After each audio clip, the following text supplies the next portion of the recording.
Hello, everyone. How are you doing today? It's Mikhaila Valletta, also known as the Body Scientist, and right now I'm live both on IG and YouTube. So I'm live in two places. I'll be looking in two places. In case you're unfamiliar with me, I have a Bachelor's of Science in Exercise and Sports Science with a minor in strength and conditioning and a concentration in strength and conditioning and a minor in sports nutrition. Before that, I was a biotechnology major, so I was very much into. At first, I wanted to be a research scientist and research cures for genetic diseases. So I spent 2 years being a biotechnology major before I switched to exercise and sports science. So I did take a lot of microbiology and organic chemistries and biochemistries. So I have a heavy science background. And then did graduate work in applied physiology and nutrition and just completed a master's of science in medical cannabis science and therapeutics. Okay. And that was at the University of Maryland School of Pharmacy. So all my professors were pharmacists. And so that's my, background in science. And I just want to talk today about RFK Jr. Okay. I personally am not a Trump fan, but there are a few things that I'm not against, and one of those things is putting RFK Jr. in the position that he's putting him in. I feel like I'm shocked by it because Trump did not seem like the kind of person who cares about health. But the things that RFK Jr. is speaking about, I think, is very important. So I want to speak about that, and I'm also going to speak about the tariffs and the food prices, even though it seems that Trump has put a pause on the tariffs in Canada and Mexico. But I want to talk about that and the World Health Organization withdrawal. Okay. And so on YouTube, hold on, if you're on my YouTube channel, my chat is not working. There's something wrong. So if you're writing to me in the chat, I can't see it on YouTube. So I'm sorry, guys. I'm still live on YouTube, but I cannot see what you're writing. Okay. So, all right. So first, starting off with RFK Jr. When I was looking at, Congress questioning him. Okay. First of all, let me just say my first graduate program was at Teachers College at Columbia University. And they were the only program in the country, the only nutrition program in the country that did not take money from the commercial food industry. And they used to always say this, and I didn't understand the significance of that back then, right? And then I remember them saying, people who are from the city don't think about where their food comes from past the supermarket, right? And when they said that, I thought to myself, you know what? I didn't ever think about that, right? When I was an undergrad and I took nutrition classes, they weren't talking about like where the food comes from and the quality and how it was raised and the chemicals in it. No, it was more about macronutrients, how much carbohydrates is in here, how much protein, yada, yada, yada, right?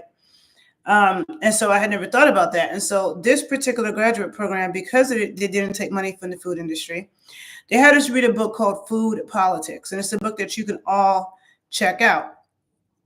Okay, it's called Food Politics, written by a woman named Marion Nestle. And she was a professor at NYU. Okay. And this book was talking about how the food companies fund politicians more than any other industry. The food companies give more money to politicians than any other industry, and that includes the drug companies. However, the food companies and the drug companies are the same people, okay? The food companies and the drug companies are the same people. And the people who head the FDA, if you look at who has the FDA and the USDA and the NIH, they just move, and the CEO of the pharmaceutical company, they just move these people around, right? So it's like they're all connected. They're all doing business with each other. People think that the FDA does research. The FDA does not do research. That's not what the FDA does. If you want to put out a pharmaceutical, if your pharmaceutical company wants to put out a drug, what happens is you do your own research on your product, right, that you want to put out, and then you submit it to the FDA. And when you submit it to the FDA, you pay a bunch of money for the FDA to look at this research that you did. So it's not like it's independent research. It's like the police department doing something shady and investigating themselves. Okay, it's more likely to be corrupt. You don't have an outside organization really looking and doing independent investigation. So there's a lot of corruption in drug studies and drugs that get passed. Just because something is FDA approved, that means absolutely nothing to me, okay? Because plenty of drugs and food products are approved that are FDA approved that are poison. Now, the process for what happens with food products that get put out and supplements is different than the medications. Now, the medications have a little bit more accountability, at least in the sense of if they say it's 0.5% of whatever drug in here, that's accurate. When it comes to supplements like vitamins and nutrition supplements people buy, there's no regulation. So even if it says on this pill bottle that there's 70% vitamin C and this amount of iron and this amount of whatever it says is in those vitamin supplements, there's no regulation to make sure that that's even accurate. So a lot of times when you buy nutrition supplements and vitamins, a lot of times what it says is on there is not even what it is, okay? And I did a video on being careful with supplements. Now, my first graduate program being in nutrition education, nutrition biochemistry, and it being a program that wasn't funded by the food industry, I learned a lot about how the food industry works, how the FDA works when it comes to foods and supplements.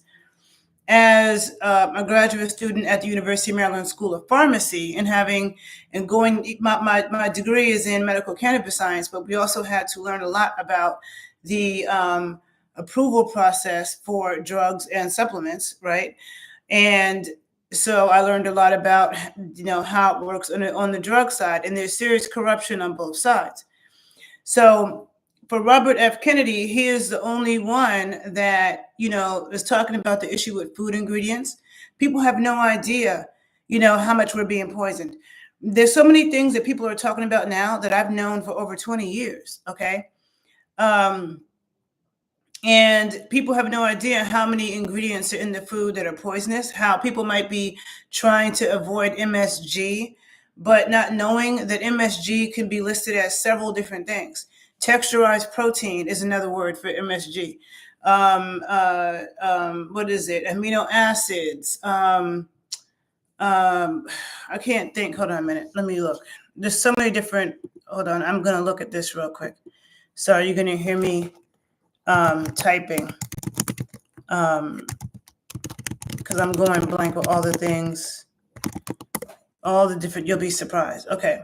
So MSG, which is super toxic for our brain. Okay. MSG is a neurotoxin. Okay. It's a neurotoxin. It causes cancers and all kinds of stuff. So if somebody's trying to avoid monosodium glutamate, which they always apply to Chinese food, which there is a lot of it in Chinese food, but it's not just Chinese food. A lot of Caribbean food, a lot of African food. If people are using Goya, Sazon, if you're using Maggi, if you're using bouillon cubes, which a lot of Jamaicans like to use, all of that stuff is MSG. Okay. Somebody said MSG is also prevalent in many canned vegetables. Yes, it's prevalent in a lot of things. So some of the other words for MSG that can be listed on the ingredients is hydrolyzed protein, autolyzed yeast, yeast extract, natural flavor, sodium glutamate, monosodium glutamate, monohydrate, okay? Hydrolyzed vegetable protein. All of those are other words for MSG of how it can be listed on the ingredient list, okay? So if somebody's trying to avoid MSG and you're just looking for MSG or monosodium glutamate on your ingredients, you could miss it. Now, most people don't put monosodium glutamate. I remember Doritos did. That's why I stopped eating Doritos like in 2000, okay? Because I realized that it had MSG. It said it, monosodium glutamate, okay? So again, yeast extract, autolyzed yeast, textured vegetable protein, hydrolyzed vegetable protein. It can be calcium glutamate. It can be anything hydrolyzed, calcium caseinate. It can be soy protein isolate as well, okay, and whey protein isolate. So soy protein isolate and whey protein isolate can also be another word for MSG, all right? So the food industry is very sinister and tricky, okay? So you have to know a lot to even understand what you're looking at. The average person doesn't even understand the trickery, okay? Even what's called organic and yada, yada, yada, like there's a lot of trickery. And the same thing that I see in the food industry that I've been learning about and educating people about for a couple decades now, I also see in the cannabis industry, okay? Which is why when it comes to cannabis medicine, a lot of times I'm not necessarily linked up with the cannabis industry because there's a lot of the stuff that's being sold in dispensaries and that's legal, going through the legal market, a lot of it is full of chemicals. And in the food industry, the solution to this, okay, the solution to this is going to get food from local farmers. Okay, so this whole situation, even with the tariffs, okay, for Canada and Mexico, which has been paused for a month, right? And people are saying, okay, well, we get produce from Mexico, we're getting milk from Canada, but if people should be eating local foods, we should be eating foods that are local and in season. Okay. And so finding local farms like in New York City, okay, New York State is most states, okay. I can't speak for every state, but I can definitely speak for the states that I've spent time in. But most states are agricultural states and have a lot of farms around that city. And you want to get stuff from small family farms where the animals are healthy and things are being grown and you can see, you know. So in New York City, I get a lot of all my meat, okay, my raw dairy. They have meat, they have eggs, they have cheeses, bone broths, bones, I get all that delivered from farms upstate New York. You can drive to the farms too, but there's a CSA that delivers it to my door. When I'm in Chicago, I go to an Amish market that's owned by Ukrainians, and they get stuff, raw milk, meats and bones and broths and eggs from, chickens who are not eating soy and corn. They're getting it from local farmers in Indiana. The Ukrainians are getting it from the Amish farmers in Indiana. And so, and there's also farms around Chicago and Illinois and Indiana, probably in Wisconsin too, which is also close by. So, Pennsylvania is a huge agricultural state. I've driven, from Chicago over here, and there's farms in Pennsylvania, going to the Amish markets in Ohio. But getting things, I lived in Atlanta. I used to go to farmers markets and get raw milk and eggs and meat directly from the farms, directly from the farmers. And every city, don't matter if it's Atlanta, don't matter if it's New York, don't matter if it's Philly or Pittsburgh, are surrounded by farms. And so if we eat things that are local and in season, now a lot of us, we like to eat bananas all year round and avocados all year round. So maybe you have to pay extra if you really want those things. But if you focus more on getting and we should be eating a lot more animal foods anyway, if you focus on getting a lot more of your foods from local farmers, you're getting the lowest toxic load, okay? Because commercial farms, another issue is that, like, with commercial farms, they use a lot of, they get subsidized, okay? The reason why toxic food is so cheap is because the U.S. government gives subsidies to farmers who use all the pesticides and all the herbicides and all the GMO. So the farmers who decide to grow things without all the chemicals in the best way, they don't get subsidies from the government. So that's why that food is more expensive.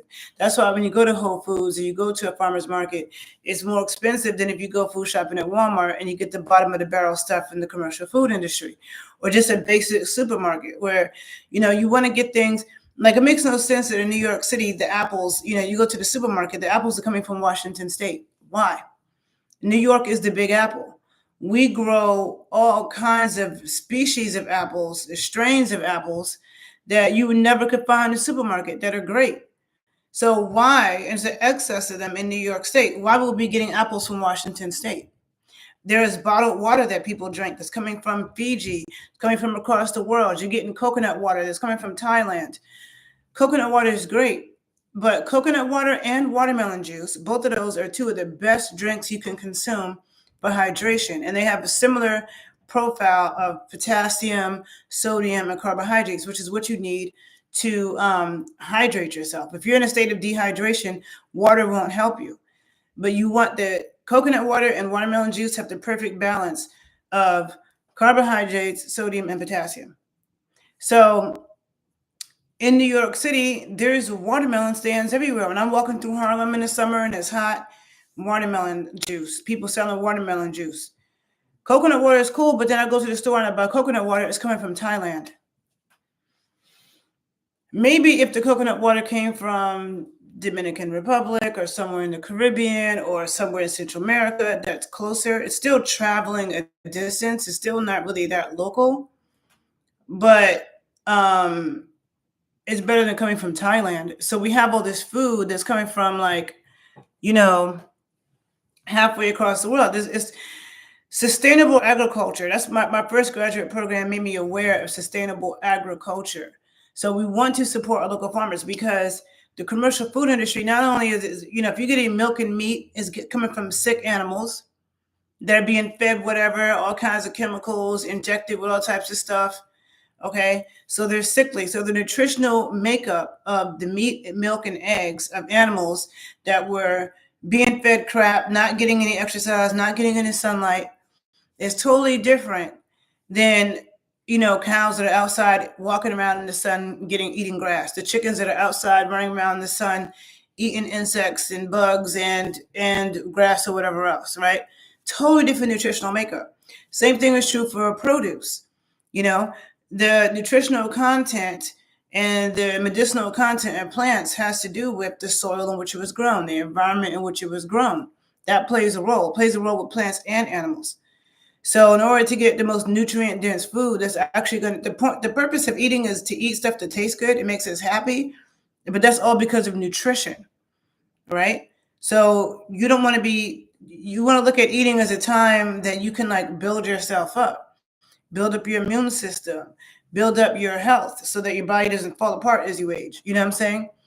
And it can be good too. So you want to get the best quality food. So also the whole issue with illegal migrants being deported and who's going to pick your food, who's going to do this. It's like when you're getting, a lot of those people are working for the commercial food industry and the conditions are unsanitary. That's why during COVID, you had all these outbreaks in meat packing places. Those were all commercial food industry meat packing places. They're unsanitary to begin with. The working conditions are terrible. The animals are sick. So disease spreads through that. When it comes to picking, I remember when I was in high school in New York City, there were strawberry pickers who were in New York City protesting in the street in front of the supermarkets because they were talking about how they were getting cancer from spraying chemicals on the strawberries. So the people who are picking the strawberries were getting oral cancer and throat cancer from the pesticide. So imagine what that does to the people who are eating that. We want to avoid that as much as possible. Somebody said, I moved to a farm a year ago and have been growing my own food because of the things you were saying. I appreciate you taking the time to explain these concepts and facts to others. You're welcome. Thank you for sharing. And that's what's up. Khalees, the singer Khalees, she's from Harlem, fellow Harlemite, fellow Leo, okay? She was living on a farm in California, and it was very impressive because she didn't just grow a lot of produce. She also was raising animals. She was getting her eggs. And she was making all her sauces and everything from scratch. And I found that to be amazing. And then now she's in East Africa. And she seems, I don't know if she moved there, but she seems to have a farm in East Africa. And it's amazing because she's dealing with the animals and the plants. You know, the animal foods are super important. That's going to be the most nutrient dense stuff. You have to be strong. The bone broth, okay, the organ meats, the eggs, and the milk, okay, from animals. Those are the most nutrient dense foods. Okay, and then you want fermented foods. It could be fermented dairy like yogurts and sour cream, raw milk, or it could be fermented vegetables like kimchi and sauerkraut, you know. But you need that good bacteria, that fermentation every day. Okay, so another thing about RFK Jr., he speaks about vaccines and or jabs. I don't want to get blocked on YouTube, but who knows if the rules are going to change. But I've done videos about this in the past, okay? Especially around C19. I did several videos about this. And if you go on my Instagram page, there are several books that I post that I recommend that you take a look at if you want to really go into the truth about jabs, okay? Because they all have a messed up history. They all have a history of spreading disease. And none of them have ever helped eradicate any diseases. So when they say that, that's all propaganda, and that's totally not true. Okay. Every single jab that was introduced, the illness was already on the decline before they started giving out this jab. Okay. You can look at the charts and stats and see that. Secondly, every time there's been an outbreak of some type of there's been some type of plague of some type of bacterial or viral infection. Every single time it happened among people who were unhealthy, malnourished, and it was unsanitary conditions. Okay. So, unsanitary conditions. Back in the day, some of the plagues that happened, people were horse and buggy. There was horse shit everywhere. People weren't bathing every day. They were in cities with, didn't have good sanitation, was drinking swill milk, and so that was a breeding ground for disease. Right now, you have people who are malnourished because just because you eat a lot doesn't mean that malnourished. A lot of people, the type of foods they're eating, highly processed. They have vitamin D deficiencies, iron deficiencies, deficient in the right types of fats. So you have that issue. And your microbiome is messed up from taking antibiotics a few times, never eating fermented foods. So now you get exposed to something and your body has such a crazy reaction because it's in a weakened state. It's in a state that is welcoming to this infectious organism. And so, like I said, when you saw illnesses going through meatpacking plants during COVID, I told you those places have unsanitary working conditions and the animals they're dealing with are sickly because they're malnourished. They're feeding those animals crap. They're injecting them with antivirals and antibacterials and these hormones. And so it's a breeding ground for disease, okay? And people can take jabs if they want, but the amount of jabs that's given now compared to people who were born in the 80s is way more. I think they said the schedule now, if kids actually go on the jab schedule, they will have 74 shots by the time they graduate high school. And it is clearly shown, like I said, I did videos in the past you can check out on my YouTube channel. You can look at the books I post on my Instagram. I'll post some other stuff below here.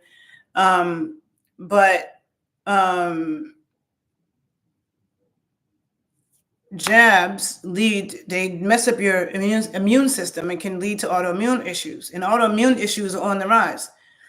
Now, even the amount of jabs that was given in the 80s was too much. Okay, but now it's crazy. And this is the sickest group of children that we've had since, we've been on the planet. And there's a lot of reasons. That's one of them. Everybody has autistic kids. And you can clearly see they keep saying, oh, no, it's been proven that jabs have nothing to do with autism. That's not true that that's been proven. But what we do see is this correlation, okay? And in science, we know correlation does not equal causation, but there is a correlation between the jabs increasing and more autistic kids. But it's also correlated with other things, certain chemicals that are in the food, okay? And if you understand what's in the jabs, okay, it also can make sense how it can do that because there's a lot of toxins that are purposely put in there. Okay. And so I'm not going to get super into that in this video because I did videos about that in the past, but I just wanted to say the way that some people are making him seem like he's a quack because how dare you, speak about jabs and vaccines when he's not saying that if you want to take it or whatever. He's just saying there needs to be better science and there needs to be, people are supposed to get informed consent. People are not getting informed consent. There needs to be informed consent and real science, okay? Because there is a lot of corruption in science. And this is a real thing. A lot of people in Congress, a lot of people who are not in the science world, they want to say, oh, I believe in science, and that's fine, but they don't even understand science. They're not sitting there reading and analyzing the studies. They're just believing that because the NIH said this or the CDC said this or whatever, that is fact. And then the scientists who are getting paid by pharmaceutical companies and food industry companies, they will look at you dead in your face and stand 10 toes down. And so to really investigate science and get to what's really the truth of the matter in science, you have to be invested in actually reading studies from a neutral place and thinking critically. Okay? Most people don't have the time for that if they're not in that field. Practitioners, doctors don't have the time for that at all. Doctors are listening to, and then the scientists who want to get funded have to go along with what the companies want. So then a lot of times they're doing tainted research. So there's a lot of politics in science that people do not understand. And so the things that RFK Jr. speaks about is very valid. Then he spoke about SSRIs and they were attacking him because they're like, oh, you said that using SSRIs is, linked to school shootings, and they were making it seem like he was just crazy. And how could you say that? And there's a black box warning on SSRIs. SSRIs are linked to homicide and suicides, especially in younger people. They're linked to manic episodes. Now, that doesn't mean, one thing I can't stand is people putting words in people's mouth. They then put words in his mouth. I'm like, oh, so you're saying that people that take SSRIs are dangerous? He didn't say that. I mean, but the truth of the matter is they can be. It doesn't mean that everybody who takes it is, but yes, you can be. And there's increased chances of all of that for sure. Okay. And this is known. Let's tell people the truth. And this woman in Congress says, oh, but I took it when I was a young woman and it saved me. Okay. It helped you. Great. That doesn't mean that it helps everybody. There's a lot of people that have adverse reactions, and people should have the full truth about this. And then, they're talking about, oh, you're acting like they're drug addicts. And he's like, I've known people who are on SSRIs who had a harder time coming off of SSRIs than heroin. SSRIs are depression medications. They're called serotonin reuptake inhibitor. Okay. So they're medications that are given for depression. And I did a video about this like last summer. I did a whole YouTube, Instagram video about how they can make you crazy. Okay. Now this is well known.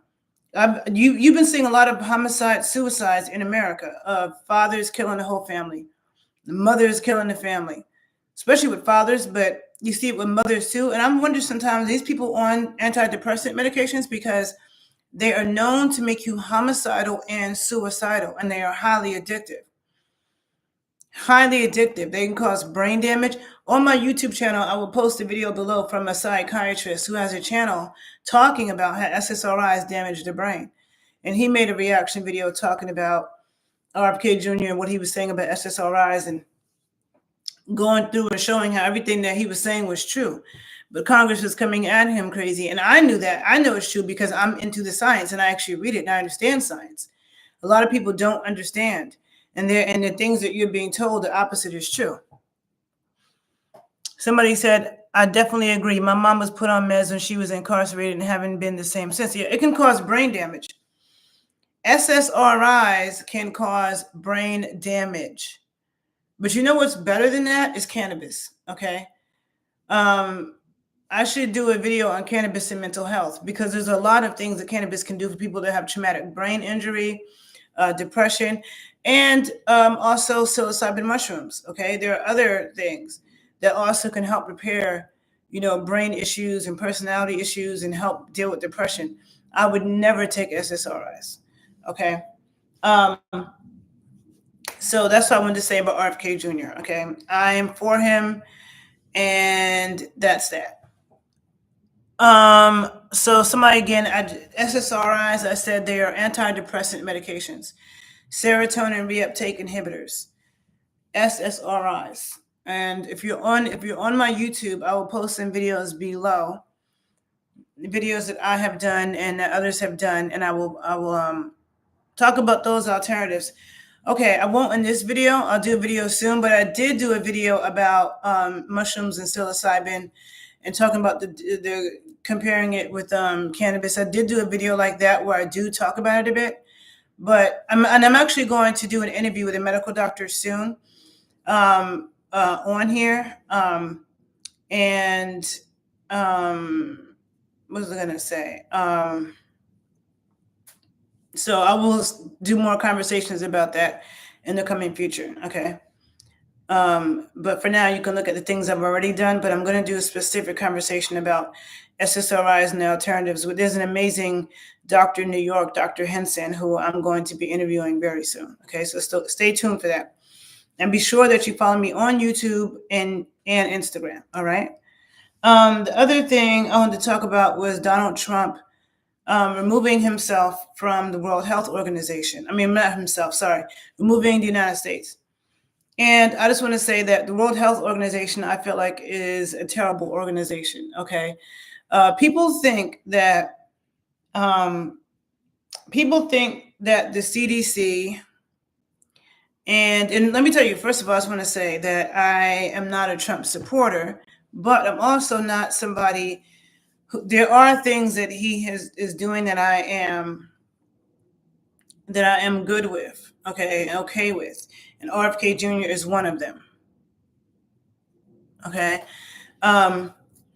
It surprises me, but I'm glad about it. Okay, because nobody goes up against these drug companies and these food companies. They run everything with politicians. Okay. Read the book Food Politics, written by Marion Nestle. And there are other books. If you want to go more into the jabs, it's like the drug companies and the food companies cannot be trusted. So when I told you that I see parallels between the food industry and the cannabis industry, the thing is with the food industry, you can at least go to these small farms and get your meat and raw milk. I've done videos on raw milk. Raw milk has come a long way. I've been drinking raw milk for like 20 years. But 20 years ago, 10 years ago, it was even more difficult to get raw milk. So it's becoming more accessible. More people are understanding and learning about it. But getting raw milk was like getting weed, and every state had different laws. And I mean, it's just ridiculous. But when it comes to cannabis, it's much harder to say, I'm just going to go drive to a local farmer to get my weed or get my cannabis oils or to get my cannabis tinctures. And that's what we should be doing. I make products, but then it's like you can't really even post about it. Because if you're not a licensed dispensary, and a licensed dispensary, just like the regular supermarket in the commercial food industry, they're selling stuff that's tainted with a lot of chemicals and crap. Okay? Chemicals and crap. I could only find raw milk for pets at Sprouts. Do you think I can drink it? Yes. Okay. When you see where it says raw milk for pet consumption only, they write that because that's what the law says. Okay. Illinois is one of those states. Georgia is one of those states. Florida is one of those states. Where when I get my raw milk in Illinois, it says for pet consumption only. They have to put that on there because the law in that state is only making it legal for your pets and not for us. Why is this? Because they care more about animals than they do about humans. They know there are studies that were done where when they gave homogenized pasteurized milk to cats, dogs, they became sterile in 3 generations. Okay, there are all kinds of illnesses. And so they'll allow you to give raw milk to your pet so they can be healthy. But it's also bad for humans, but they don't care about us. They don't care about us. So humans, they'll let us take, they'll let us take all that crap. But that's why it says that. Okay, so when it says that, okay, buy it, drink it anyway. Okay. So as it pertains to WHO, okay, and I was talking about the jabs. A lot of people don't realize, and again, I have books and sources. But there are a lot of pharmaceutical companies that have gone to third world countries in Africa, in South America, in the Caribbean, and have spread disease. Now, I hope this won't be taken down for, because YouTube, they like to, I know that Zuckerberg or whatever said that they were going to stop the censoring or the fact checkers, because the fact checkers, when it comes to science and health, the fact checkers were always saying that the truth was a lie. So you couldn't talk about any of these things that I'm talking about. So maybe right now my stuff won't get taken down. I did a video a couple of years ago that was about, it was titled, "Why It's Important to Understand the Chemistry of Fats." That was the title of my video. And in that video, I was explaining to people about what kind of fats, what they tell you are healthy fats and unhealthy fats is a lie. And so when I was explaining the science behind that, quoting the chairperson of the nutrition department from the University of Maryland, who is now passed, but she was Mary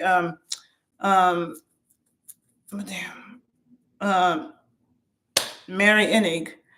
She was in her 90s when she passed away. She wrote a book called Know Your Fats, and I quoted her. And the video got taken down for medical misinformation, and it absolutely wasn't. So, like, trying to speak about the truth, and even like the videos that I do that I post on YouTube, they're not monetized like that, because when you're speaking against the commercial food industry and you're really telling the truth about these things, that's why you'll never see it on commercial media. Because who funds commercial media? Commercial media is funded by the food companies and the drug companies. When you watch the news, when you watch TV, you see commercials for food products, you see commercials for medications. So the commercial media can never put someone like myself on there that's talking about these things. So this is the benefit to the YouTubes, and YouTube sometimes censors. And then when you go into the level of cannabis medicine, same thing. Okay. But there's so many applications for cannabis medicine. And I've done lots of videos on that over the past couple of years as well that you can definitely check out on my YouTube. So let me just finish up by talking about the World Health Organization. So the World Health Organization has had jab campaigns in different countries where it's literally led to the spread of diseases. And if you put it in ChatGPT and DeepSeek, it's not going to tell you that, okay? So people have to be careful with this AI thinking for them and know how to, you got to get the books before they burn them all.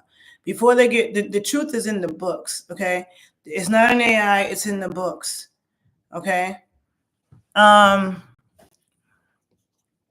the studies. So it says, is it true that autoimmune simply means that bad mucus and acidity is stuck or can't move easily from a body organ without alkalinity? I've read that online, but wasn't sure if it was a credible source. No, that's not what autoimmunity is. No, it has nothing to do with acidity and alkalinity. It has nothing to do with mucus, bad mucus, or anything like that. Mucus is a part of our immune system, right? Mucus has virucidal antibacterial agents. When someone has an overproduction of mucus, where they're like coughing it up, okay, and it's just overproduction of it, there's irritation. They probably have low vitamin D. They have an overreaction to something, okay? But that's not, autoimmune diseases come from overstimulation of the immune system. It comes from not having the right amounts of vitamin D and vitamin A as well. But we have two levels of our immune system. And when you use jabs, it bypasses the first level of our immune system. And our immune system gets strengthened from coming in contact with infectious organisms naturally.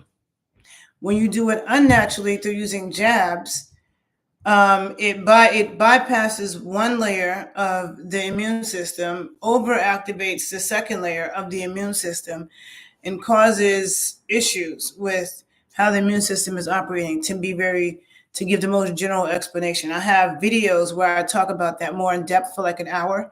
I have a video on my YouTube page called Natural Immunity. It's called Importance of Natural Immunity or Natural Immunity or something like that, where I speak about that in depth. But yeah, no, what you're saying is not the cause of autoimmune disease. But the World Health Organization has been the cause of spreading disease. And there are people, I know people who work for these organizations, and they may try to argue different, but that's all because they've been paid by them. And a lot of times scientists and doctors are indoctrinated. Okay. A lot of them don't even sit there really reading the research. They're just being their little, doctors don't read the research. They just believe whatever they've been told. And some scientists stay in their little bubble. A lot of scientists stay in their little bubble. They're not looking at the bigger pictures and looking at it all. Okay. But the World Health Organization to me is not a great organization. And I can do another video going more in depth about that, but yeah, no. Okay. So I don't have an issue with not funding the World Health Organization. They also, during C-19, they covered up a lot. The fact that the virus is coming from labs in China and they knew this. I mean, it's a lot of stuff with that organization that's not cool. So more power to RFK Jr. I'm glad to see him. I think that's great. And